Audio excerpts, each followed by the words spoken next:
Hi, this is my assignment 5 article. The title is named Children's Mental Health is Poverty the Diagnosis. This article is conducted as a case study. It was a study of a 6-year-old boy whose guidance counselor referred him to a physician to test his levels of anxiety and possible ADHD because he was not paying attention in the classroom. So the counselor wanted to make sure everything was okay. And upon the visit, the parents were questioned about their anxiety levels, which it did come up that they had a high level of anxiety. So it was actually first thought of that it would be biological, that the parents have it. So now the 6-year-old boy has it. But the parents did mention that they were going through financial crisis, and that could also have played a role on the anxiety of this little boy. So they just talk about how he has a 2-parent household in Canada. He's in British Columbia, Canada, and he actually sleeps on the sofa because of the anxiety. So they break the article up into each visit. So he had 3 visits with the doctor. And in the first visit, they just test him for anxiety. He said he had asthma that could also play into a part of with anxiety. So they just test him for all those. It says that he had trouble falling asleep and that he was disruptive during school. That was also one of the main concerns as to why the counselor wanted him checked. So tests are being given to him just to make sure that he does not have, or he does or does not have anxiety. And that's mainly the first visit. And in the second visit, they kind of focus more on the parents. And it just shows that the parents are not home all the time because they're working, which also it said that he mainly sits in front of the TV, and which is not good for a developing child to get like all the proper education, especially if he's not paying attention in school and then he comes home and it's just him in front of a TV. That could also play a part into like why he's acting out in school. So they just disclosed that the parents disclosed that they just did not have enough money for basic necessities, and they wanted to know if poverty is an anxiety increaser.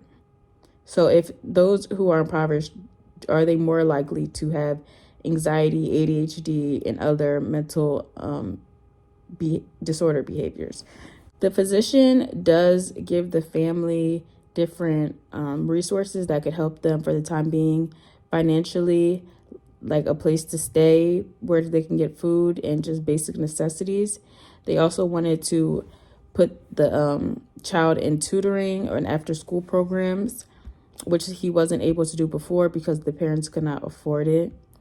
So later it just says that he ended up doing a little bit better academically, that he is now like receiving free breakfast at school, and he has a way to get like clothing and just the basic necessities. And then they just talk about poverty in British Columbia and how 1 in 5 children are actually living in poverty there. It says that children from families living in poverty are 3 times more likely to suffer from psychiatric conditions such as like anxiety, depression, ADHD, ODD, which is optional defiant disorder, and just other like poor coping skills, just all the disorders they are more likely to have. I really do like this article because it talks about mental health and just effects on poverty, effects on the brain, which is all going into my topic. So I think this article is really useful for my topic. And I like how they actually had their own study done in here with the actual person. I feel like that was really useful and just gave a better insight on how they had a problem and what steps they used to take it, and different strategies that were given.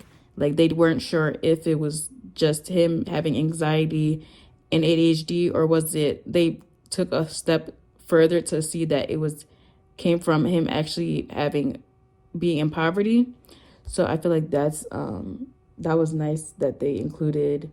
An interesting part of the article was in a section called Impact on Mental Health in the Developing Brain, was that I did not know that they had screening questions that they provide to people to see if they were living in poverty.